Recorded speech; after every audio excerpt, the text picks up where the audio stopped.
Hello everyone. Welcome to the Lightning Ball channel. If you haven't yet subscribed to my channel, please do so and activate the notification bell. Your support fuels my continued efforts. What is the ending of the TenSura Web Novel, and how did Rimuru save himself? In this episode, we will continue from where we left off in the previous episode and dive into this part of the story.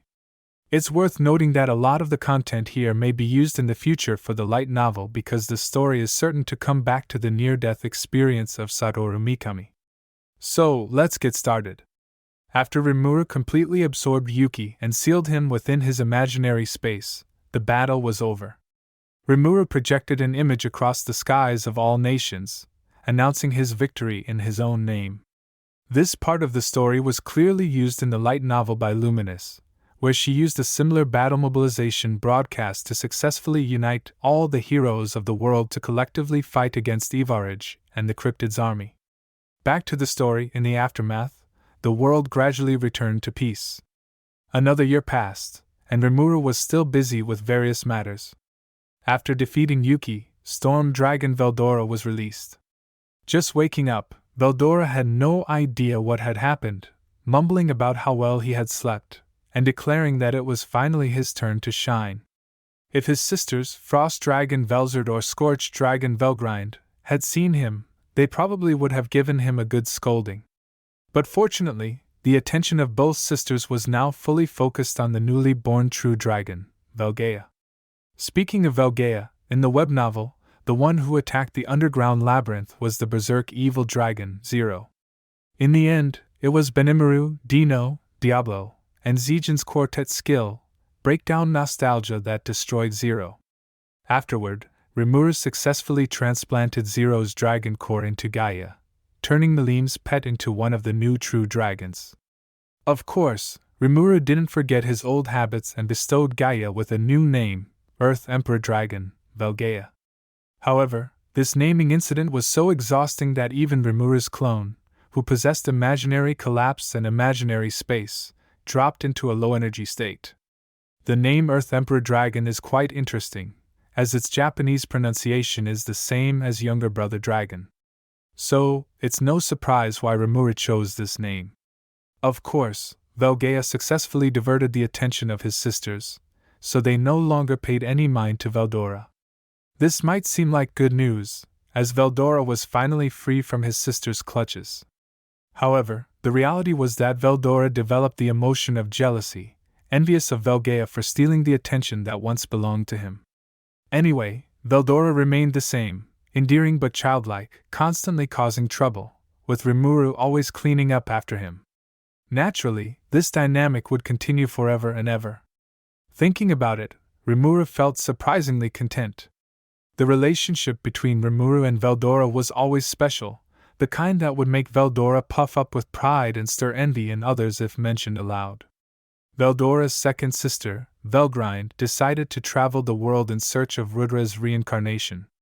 In the web novel, Rimuru had embedded Rudra's memory orb into the divine sword Rudra once wielded, meaning only someone possessing a fragment of Rudra's soul could use it.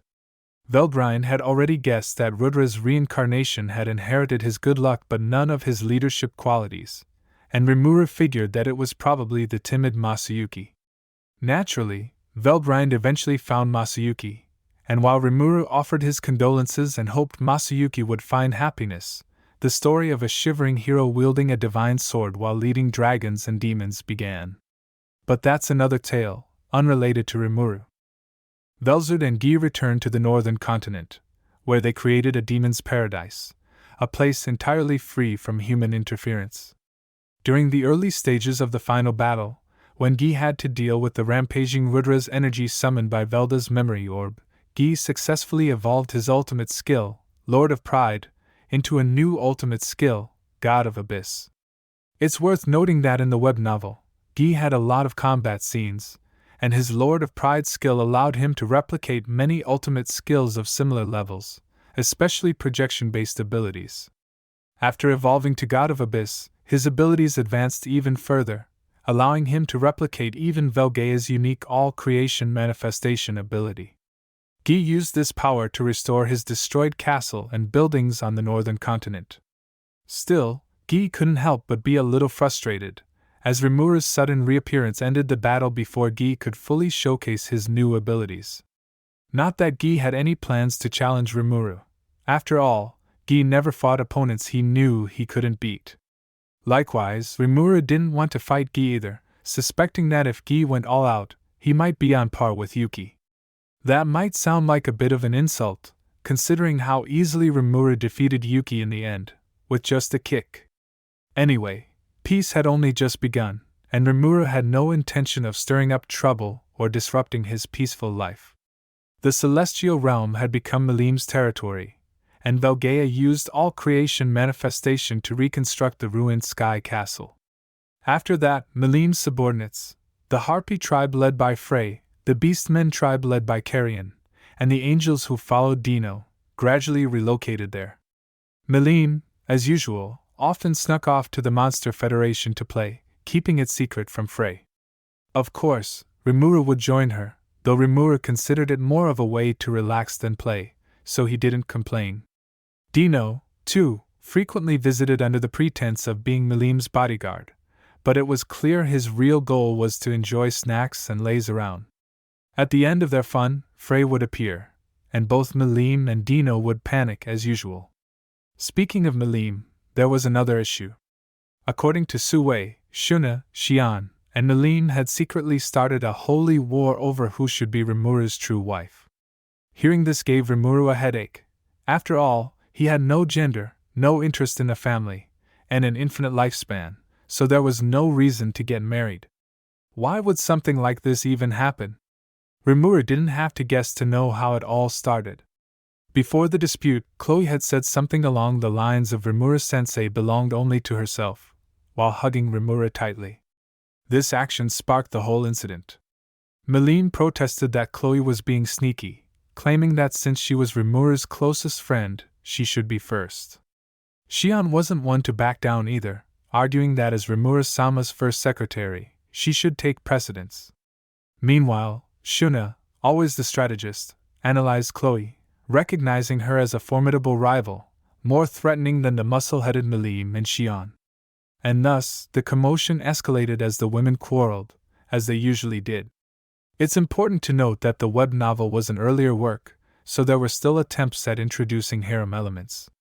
Rimuru, overwhelmed, thought that if he ever had a true wife, wouldn't that mean he'd also need concubines? This gave him such a headache that he quickly emptied his mind and refused to think about it further. This contrasts with the light novel version of Rimuru, who, humorously enough, was always daydreaming about painting a nude portrait of Hinata. At that moment, it seemed like Seal's voice whispered in Rimuru's mind, declaring that the only rightful queen for her master could only be herself. But Rimuru completely ignored her words. Well, do you think Seal will ever say something like that in the light novel? The Monster Federation gradually returned to normal after the Tenma Great War, even becoming a highly advanced fantasy metropolis, thanks to the fusion of technology and magic. Rimuru also created 2 new cities in the Jura Forest, a mining city for the orcs and a water city for the lizardmen. Tempest City was governed by Chancellor Rigard, the mining city by Geld, and the water city by Gabru. In this way, each tribe was led by its own ruler, creating a system that could function even without Rimuru's direct involvement. Well, this seemed somewhat like a feudal system, but history has shown that feudalism doesn't last long and doesn't quite match the harmonious setting. It's likely this part won't appear in the light novel. Next, regarding the Otherworlders, after confirming the existence of multiple universes, Rimuru shared his information with Mai Furuki and the others, who then worked to find a way to cross dimensions. Of course, those who chose to live in this central world were sent to study at the academy in the Ingracia Kingdom to learn about the world. Their efforts eventually paid off, leading to the development of dimension-crossing ships and opening up new stories of interdimensional travel. Ramiris, however, was furious. She had barely had her chance to shine, but now she'd have to wait thousands of years to return to her adult form again. Rimuru, on the other hand, calmly reassured Ramiris that this wasn't a bad thing. It was actually great because as a child, she could play freely, while being an adult would come with all kinds of burdens. Rimuru also pointed out that for Ramiris, there wasn't anything she absolutely had to be an adult to do. After thinking it over, Rimuru realized he had a point. Though she had wanted to show Rimuru her grown-up form, Rimuru's comforting words managed to improve her mood. Speaking of Rimuru's labyrinth, thanks to the addition of advanced magical and scientific research, including powerful weapons and the formidable Colossus, the difficulty level of the labyrinth had increased significantly, making it almost impossible for humans to fully conquer it.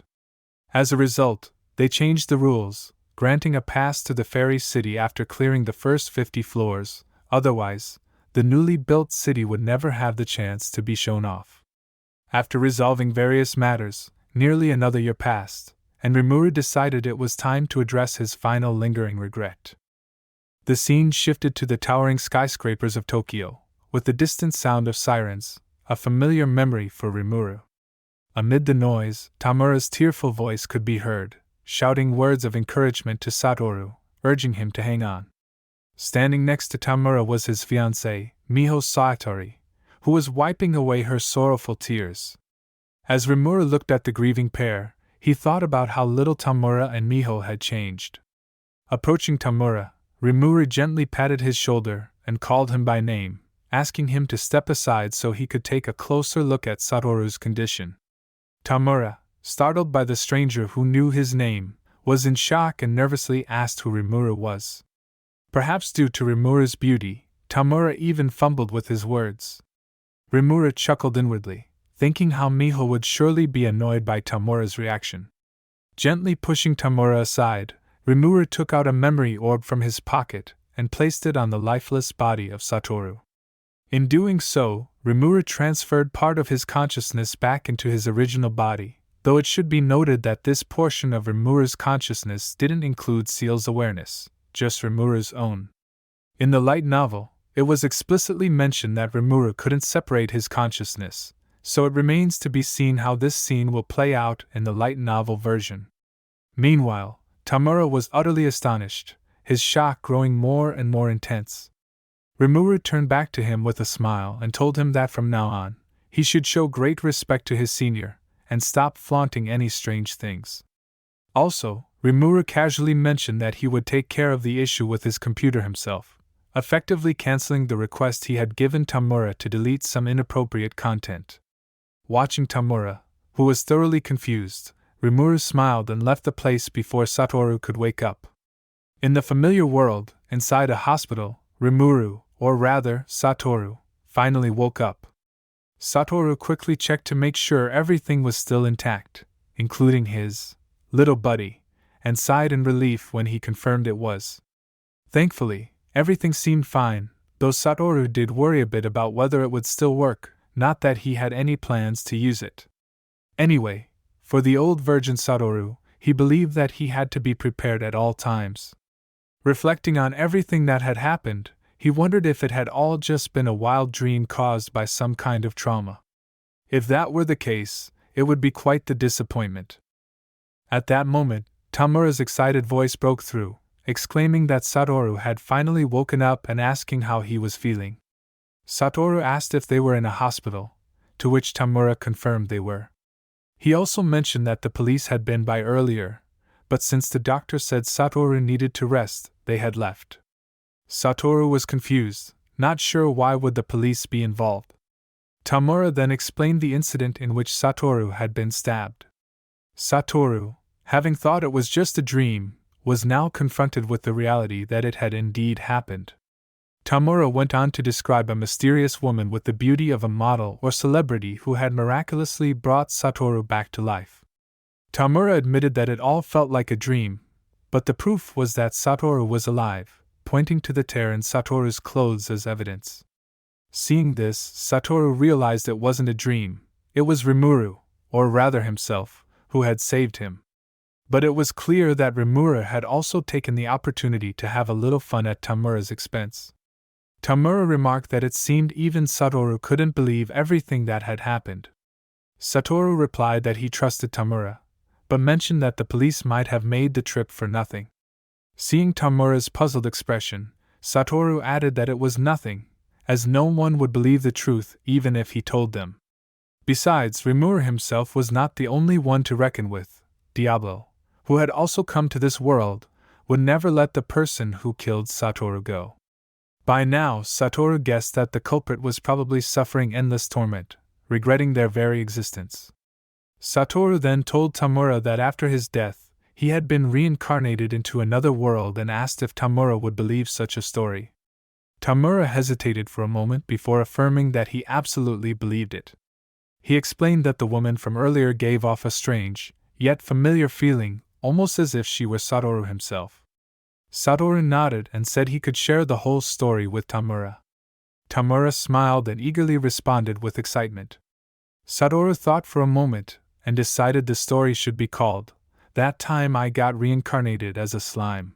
Alright, that's all for this video.